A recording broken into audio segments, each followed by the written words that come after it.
Anda kembali di Breaking News, pemirsa. Kuasa hukum keluarga Brigadir Nofriansyah Yosua Huta Barat, Nelson Simanjuntak, mengapresiasi putusan Verdi Sambo divonis mati. Dan berikut informasinya bersama rekan kami Abraham Silaban.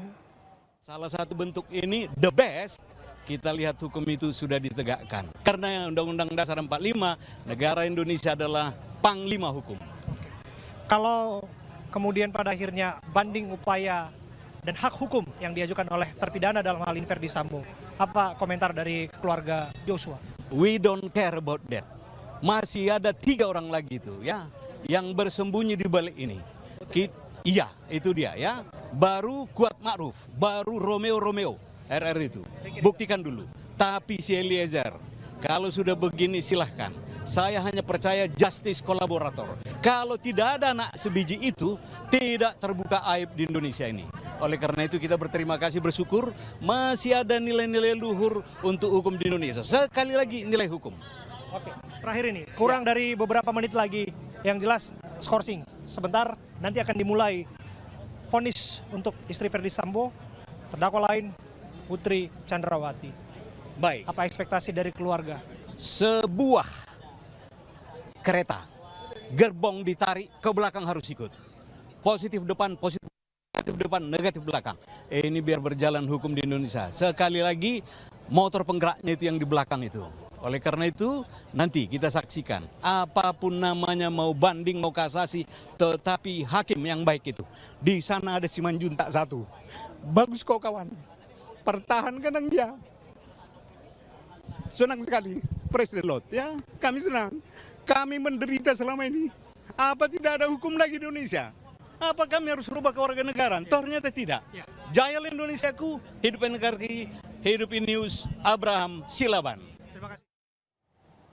Sebelumnya pemirsa, Ketua Majelis Hakim menjatuhkan vonis pidana hukuman mati kepada Verdi Sambo. Mantan Kadif Propam Polri itu dinilai bersalah dalam kasus pembunuhan berencana terhadap ajudannya Brigadir Yosua Huta Barat.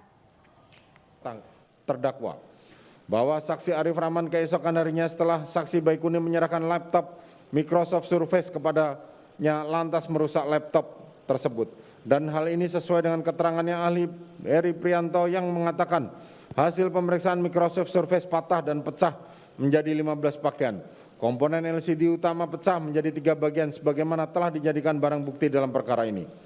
Bahwa terdakwa menyatakan memerintahkan saksi Cuk Putranto, saksi Baikuni Wibowo, dan saksi Arif Rahman Arifin untuk menonton dan menghancurkan CCTV. Kemudian terdakwa mengancam mereka untuk bertanggung jawab jika terjadi apa-apa. Dalam persidangan terdakwa mengakui perbuatan itu dan itu adalah kesalahan terdakwa. Terdakwa salah karena terdakwa meminta mereka untuk menghancurkan dan memusnahkan rekaman CCTV. Karena dari awal terdakwa tidak mengira bahwa CCTV itu menyorot ke arah taman. Bahwa atas penyampaian saksi Arif Rahman Arifin terkait CCTV komplek rumah Polri Duren 3, terdakwa kemudian menanyakan di mana keberadaan CCTV tersebut.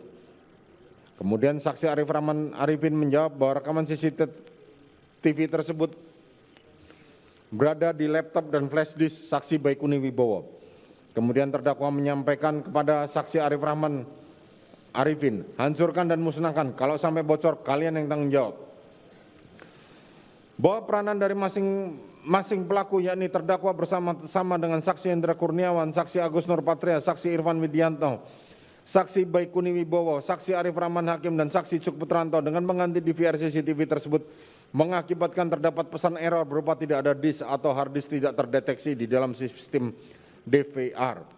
Adapun pemeriksaan terhadap hard disk tersebut yang tidak dikenali sebagai file system atau unallocated space yang tidak terdapat file apapun di dalamnya sebagaimana hasil pemeriksaan barang bukti digital berupa 1 buah DVR merek Gilens S/N 9770427713322 yang telah dituangkan dalam berita acara pemeriksaan lab krim dengan nomor 3337-FKF-2022 tanggal 24 Agustus 2022 diketahui dari hasil analisa log file dari DVR merek Gilens Security model GFDS 87508M tercatat 224 kali perubahan pada log system. Menimbang bahwa dari fakta hukum yang telah disimpulkan di atas, maka terlihat jalinan kerjasama yang erat antara terdakwa sebagai orang yang menyuruh melakukan kepada Saksi Hendra Kurniawan, Saksi Agus Nurpatria, Saksi Arif Rahman, Saksi Cuk Putranto, Saksi Ari Cahya, Saksi Baikuni Wibowo, dan Saksi Irfan Midianto sebagai yang turut serta melakukan sehingga perbuatan itu menjadi sempurna terlaksana. Dan oleh karena mana majelis hakim berpendapat unsur melakukan, menyuruh melakukan, dan yang turut serta melakukan perbuatan telah nyata terpenuhi.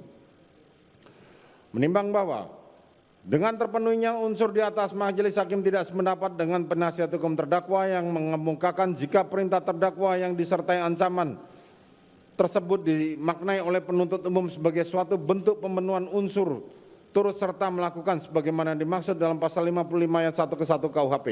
Maka surat tuntutan penuntut umum tersebut memiliki kekosongan hukum sehingga penasihat hukum menganggap unsur ini tidak terbukti menurut hukum. Menimbang bahwa terhadap hal-hal yang dikemukakan pendapat penasihat hukum tersebut menurut majelis hakim telah diberikan pertimbangan yang cukup oleh majelis hakim pada waktu membuktikan unsur ini, di mana pada bagian kesimpulan fakta hukum tersebut telah dijelaskan peranan dari masing-masing pelaku, dan oleh karena mana nota pembelaan yang berkaitan dengan hal ini patut dikesampingkan. Menimbang bahwa dengan telah terpenuhinya seluruh unsur dalam dakwaan kedua pertama primer, maka terhadap dakwaan selebihnya tidak perlu dipertimbangkan lagi. Menimbang bahwa dengan terpenuhinya seluruh unsur di atas, maka majelis hakim berkesimpulan bahwa terdakwa telah terbukti secara sah dan meyakinkan melakukan tindak pidana melanggar ketentuan pasal 340 KUHP junto pasal 55 ayat 1 ke 1 KUHP dan melanggar pasal 49 junto pasal 33 Undang-Undang Nomor 19 Tahun 2016 tentang perubahan atas Undang-Undang Nomor 11 Tahun 2008 tentang informasi dan transaksi elektronik junto pasal 55 ayat 1 ke 1 KUHP. Menimbang bahwa selama di persidangan berlangsung tidak terdapat alasan pemaaf maupun alasan pembenar pada diri terdakwa yang dapat menghapus pertanggungjawaban pidana atas perbuatan yang dilakukannya, maka berdasarkan pasal 193 ayat 1 KUHP, terdakwa haruslah dijatuhi pidana. Menimbang bahwa sebelum majelis hakim menjatuhkan pidana terhadap terdakwa perlu dipertimbangkan hal-hal yang memberatkan maupun yang meringankan. Hal yang memberatkan, perbuatan terdakwa dilakukan terhadap ajudan sendiri yang telah mengabdi kepadanya kurang lebih selama 3 tahun. Perbuatan terdakwa telah mengakibatkan duka yang mendalam bagi keluarga Nofriansah Yosua Huta Barat. Akibat perbuatan terdakwa menimbulkan keresahan dan kegaduhan yang meluas di masyarakat. Perbuatan terdakwa tidak sepantasnya dilakukan dalam kedudukannya sebagai aparat penegak hukum dan pejabat utama Polri, yaitu Kadif Propam Polri. Perbuatan terdakwa telah mencoreng institusi Polri di mata masyarakat Indonesia dan dunia internasional. Perbuatan terdakwa telah menyebabkan banyaknya anggota Polri lainnya yang turut terlibat. Terdakwa berbelit-belit memberikan keterangan di persidangan dan tidak mengakui perbuatannya. Hal yang meringankan, tidak ditemukan adanya hal yang meringankan dalam hal ini. Menimbang bahwa karena dalam perkara ini terdakwa telah menjalani masa penahanannya, maka lamanya masa penahanan haruslah dikurangkan seluruhnya dari pidana yang dijatuhkan.